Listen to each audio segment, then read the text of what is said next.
Let's talk right now to one of our favorite guests. He won a Super Bowl against our Bears. Don't love that. But just to even things out, I'm going to do it, Waddle. Jeff, how are you doing, first of all? Doing great. I appreciate it. Those are some good days against those Bears, man. Stop it. Some good games. Stop it, Jeff. Stop it. You know, I was saying to Waddle, Jeff, that I watched you, as I always do. Your pancake segment is always the best. And you had very level-headed reaction and analysis when it came to Caleb Williams, which Waddle and I are a little bit more worried. But I've said to Waddle that the reason why you want to see this thing through for Caleb is because you're one of the guys responsible for getting him here after losing that game to Houston as the head coach of the Indianapolis Colts. So I think you have a little stake in this, Jeff. With he us. is such a jerk. He is such a jerk. I love that. I love the way that the dominoes fall. 3 years of the dominoes. I like it. I respect the connection. I really do.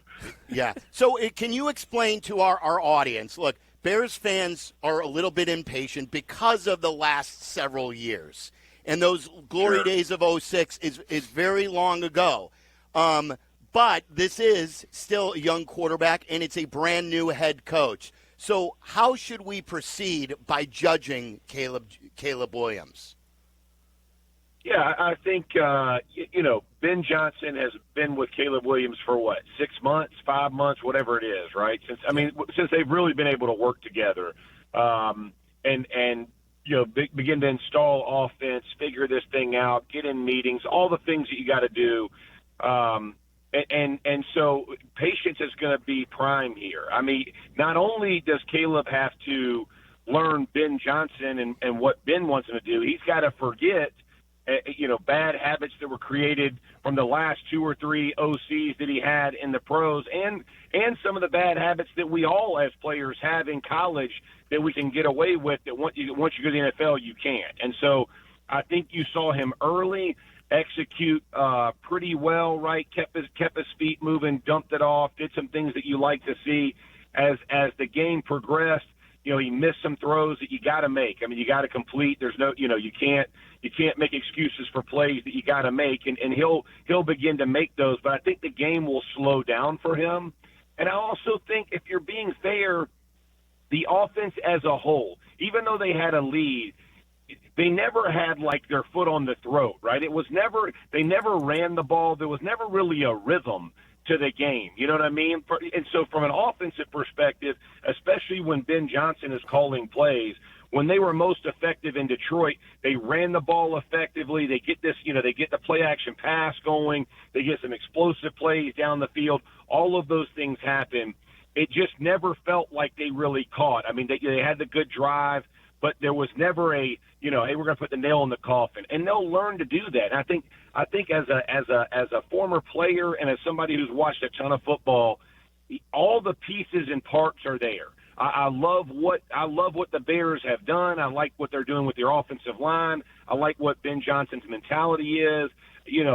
But the reality is he's going to have to train Caleb Williams to be the cog in the wheel of the offense he wants to run. And that's going to take time. And everybody was trying to compare him to McCarthy. I'm like, look, man, McCarthy has been with the same guy for a year and sat and watched it without creating habits. He watched how Darnold went through it. He sat in those meetings. He watched how KOC is going to put in and install game plans. This is all new. And so, just be calm about it, right? And understand that it takes time for this thing to truly catch on. Jeff, let's shelve the quarterback conversation for a moment. Let's talk about some of the other newness on this offense and how long it takes to find continuity there. Let's look at the 3 new starters on the offensive line. I believe Monday night was the first time, because Joe Thuney did not play at all in the preseason, that this was the first time all 5 of these guys have been on the field at the same time, not to mention that's a grown-ass man front that they faced from Minnesota. That's right. How difficult is it for an offensive line to find that continuity? Extremely. And when you play offensive line, it's it's not just being able to make calls or know who to block. You want to know who all five are responsible for, but it's, hey, if this happens, how is my guy beside me going to respond, right? Like the guy to your right might respond a little bit different to the guy to your left, and it's all of those reps that you go through, that you work through, that you ultimately begin to figure each other out. Hey, if a guy walks up in this gap, are you going to jab step with a post, or are you going to bail? Like what are you going to do? And I know I'm getting into kind of minutia of offensive line play, but all of those calls and all of those conversations and communication is no different than what a quarterback has to have with his receivers or his tight end or his running back, right? And you're like, oh, well, just one half a second can change everything. No different for an offensive line. And so those guys are going to have to play together. They're going to have to get accustomed. But I will say this, and I think Ben Johnson said it best. You got to running the football cures a lot of ails.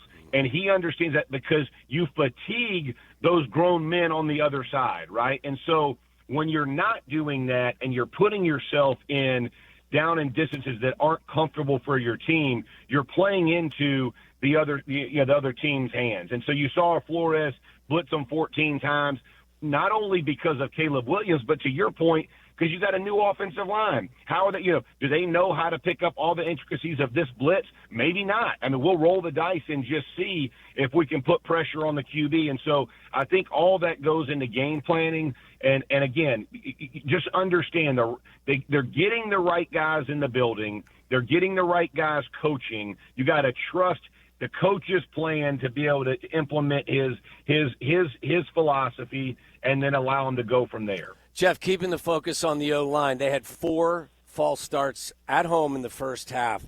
A, why does that happen? And B, what level of football crime is 4 false starts in your own building?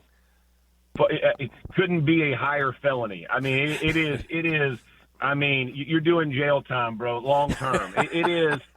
I remember, Tom Moore, our offensive coordinator, we jump off sides in a practice, man. We're getting, the sheets you were created on were getting cursed. You know what I mean? Like there was no play in jumping off sides. And he used to tell us, men, the snap count is a weapon.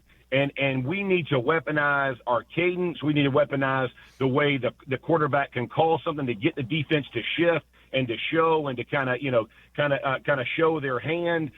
And when you're jumping off sides, not only are you making everybody else around you, you're getting penalized, you're going back 5 yards, what hurts you, but you're showing the defense, hey, they're going to end up going on one. And because every defensive coach knows in the league, you keep screwing it up, they're going to go back to just going one. And Tom Moore used to threaten us with that all the time. Men, I'll let the other team know we got one snap count, and I'll make your jobs really hard. And that's really what they did.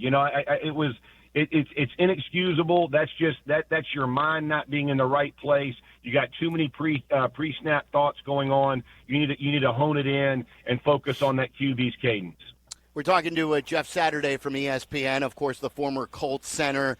And, you came up with Peyton and you guys grew together. If you were a veteran center like Dahlman and you were working closely with Caleb Williams, Jeff, what advice, knowing what you know now, what advice or what would you tell Caleb Williams? Yeah, lean on us, man. Lean on us. Talk, I don't think people realize like how much communication Peyton and I would have at the line of scrimmage. And, it could be as easy as, we plan through the week of, hey, if this guy's in a wide 3, give me a no call and I'll audible us to something, we're going to go the other way. Or if you feel like he's too far out of the box where he's not going to be able to be a blitz factor, let's just go ahead and new Mike it inside, right? So we would have all these conversations. And I think that's what I would tell them. I mean, rely on us. We've seen a lot of football, right? We've played in a lot of big games. We understand kind of what's going to be had, what's going to be said. So let us take some things off your plate. And not that you don't need to know because you need to know the protections, but let us point. If we see safety rotation a different way or we see a guy who's, kind of removed himself from the box, let us do our job as well and communicate that to us. To relieve him of some of the extra that goes on in the backfield. Because, look, man, quarterback's got a lot going on. And I don't envy that position. Not only they got to know the defense, they got to know what all other 10 guys are doing. And a little bit of movement and a little bit of misalignment can throw everything into, kind of chaos. So let those veteran offensive linemen take some things off your plate. You mentioned that they've got the right guys in the building. You're a North Carolina alum. I believe your son played there as well. Ben Johnson's a North Carolina alum. Have you ever had a chance to talk with him? I know you guys were on different timelines, but have you gotten to know Ben Johnson through the years at all? Unfortunately, I have not. I've talked to when they were, when Brunell went up there and Dan Campbell and those guys. I've from afar had conversations about the way that he operates. I got a ton of respect for the way he does it, man. I mean, what he built in Detroit and was pretty special from an offensive perspective. And so I fully expect him to be successful. I fully expect him to. He knows. When a guy comes in, he knows the parts that he needs, and he knows what's going to be vital for success, and he really hones in on those. You see it in his press conferences. You see it in the way that he addresses his football team. He gets it, man. And so obviously he's a new head coach. He's going to make mistakes like everybody else does, and he's going to get butchered for all those things. But in totality, from a play caller perspective and a offensive coordinator perspective, I think he's as good as anybody in the business. Great stuff, Jeff. We always appreciate your time. Thanks so much, and keep up the great work. Thanks, Jeff.